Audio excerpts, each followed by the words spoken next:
Bonjour Freddy Mini. Bonjour. Alors, vous êtes le président de NetVibes. Vous nous parlez de l'histoire de cette belle start-up. Tout à fait. NetVibes a été créé par Tariq Rim en septembre 2005. A levé des fonds en août 2006.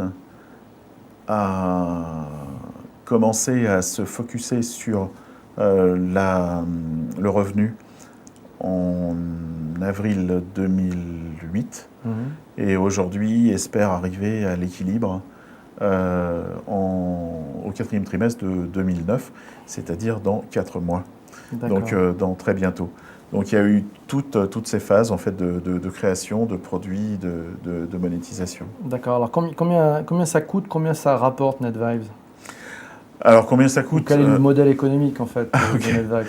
Parce que combien ça coûte? Ça coûte ce que coûte une société de 40 personnes avec 2 bureaux, un à San Francisco et un rue du Sentier, donc Paris, dans le deuxième, à Paris.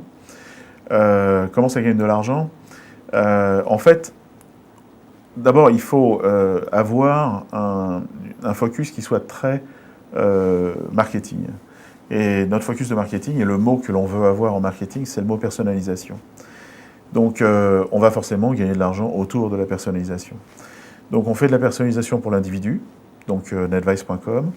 On a aujourd'hui 3,5 millions d'utilisateurs actifs par mois. Et on a 182 000 widgets disponibles dans NetVibes, sur lesquels on en a fait 41, pour la petite histoire. Donc tous les autres, en fait, ont été faits par soit des partenaires, comme ClearSpring, comme LabPixies, etc., ou en fait par les utilisateurs qui postent eux-mêmes soit leur RSS ou soit des widgets qui ont été faits par des développeurs, etc., etc. Donc on a un phénomène de découverte de tête de gondole, c'est-à-dire qu'en fait il y a tellement de quantité que pour en mettre plus en avant, il faut que l'on pousse les gens devant tête de gondole, ou ce que fait également Google avec des AdSense sur la partie droite. Donc ça, c'est une partie de notre revenu, c'est la distribution de widgets sponsorisés. On a une autre partie du revenu qui sont les pages brandées, qui sont faites pour des marques, comme les caisses d'épargne, et une partie qui est nouvelle depuis la fin de l'année dernière pour les portails d'entreprise. Okay. Et chacun de ces trois lignes font à peu près un tiers de nos revenus. D'accord, alors vous êtes présent à San Francisco et à Paris. La double expérience France et États-Unis, quelles sont les principales différences entre les deux cultures d'un point de vue business? Alors, il faut distinguer le contexte économique dans lequel on se trouve et la culture. Donc en fait, c'est une équation en fait avec deux inconnus. Sur la partie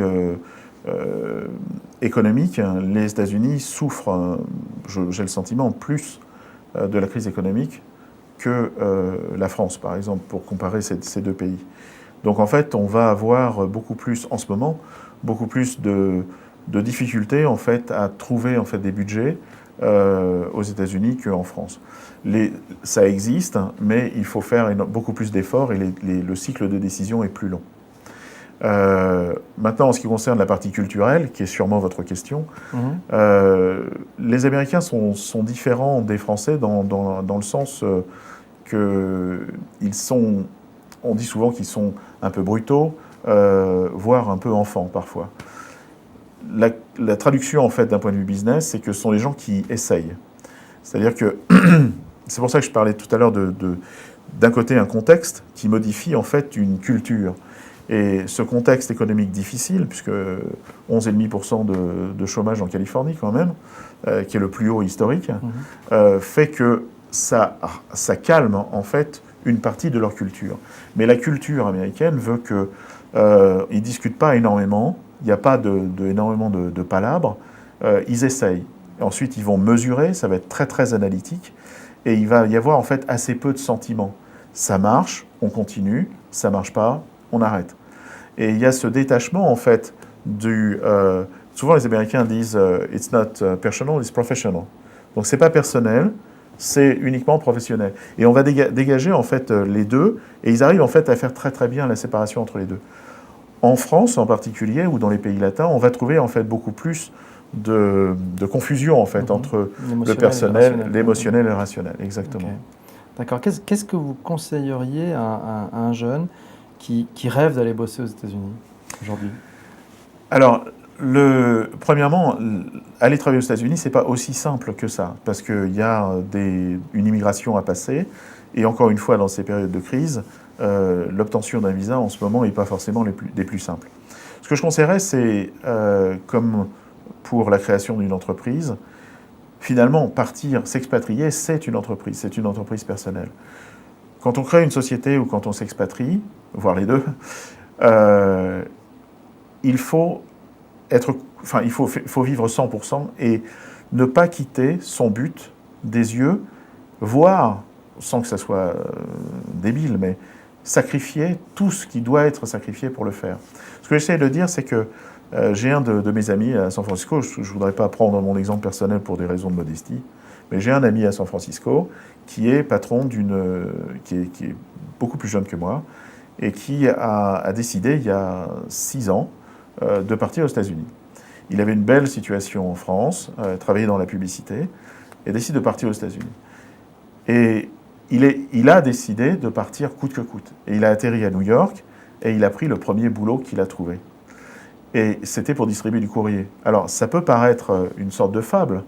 En réalité, quand vous êtes français, et surtout dans la période de crise économique que l'on vit aujourd'hui, les Américains vont prendre en priorité un Américain, parce que, bon, d'abord, il y a le côté patriotique, et puis ensuite, il y a le fait que, évidemment, il parle la langue, souvent, il a déjà une ramification, il a un network, donc qui est forcément utile, et puis enfin, il a forcément un rationnel qui va être dans le même... tout ce que par exemple, tu vas faire des références à ta scolarité, à la vie avec ta femme, etc., etc. Eux, c'est pas forcément tu seras forcément toujours exotique, parce que tu n'as pas eu la même culture, tu n'as pas grandi exactement de la même manière. Donc ça va se retentir. Donc c'est forcément toujours un effort, et tu sais qu'on est toujours un peu reluctant à l'effort.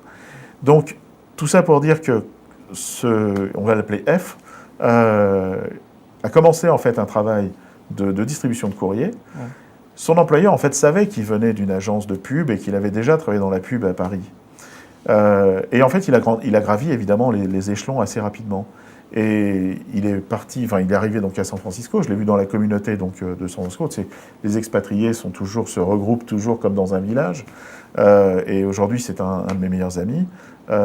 Et aujourd'hui, il est patron d'une très très grande agence de publicité, et donc il est français. Donc mon message, c'est, comme la création d'une start-up ou d'une société, il faut vraiment le vouloir, se poser la question, ensuite ne plus se poser de questions, et tout faire pour même aller distribuer le courrier, pour en fait repartir. D'accord. Alors une question personnelle, on va parler un peu d'argent. Quand vous avez démarré votre carrière, quel a été votre premier salaire? Moi, le mien? Ouais. 12 000 francs, je crois. 12 000 francs. Et qu'est-ce que vous avez fait avec? Alors, en fait, ce qui se passe, c'est que là, on rentre dans le personnel. Ouais. On est à l'été 2006. Pardon. 86. Donc 20 ans plus tôt. Pardon. Et j'ai acheté ma maison, j'ai été gradué de l'école, et je me suis marié. Donc, j'ai pas eu de souci pour dépenser mes 12 000 francs. D'accord. Merci Freddy Mini. Merci à vous. Merci.